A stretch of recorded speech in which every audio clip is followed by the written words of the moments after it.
When government officials gather on a bare piece of land for a press conference, it is never ordinary.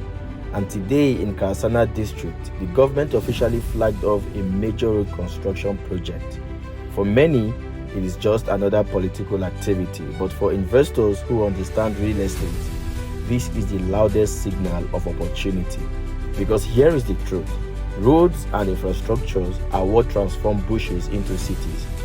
Property prices rise sharply once construction is completed, and those who buy now before the tar roads and the street light comes up are the ones who enjoy the biggest form of returns on investment.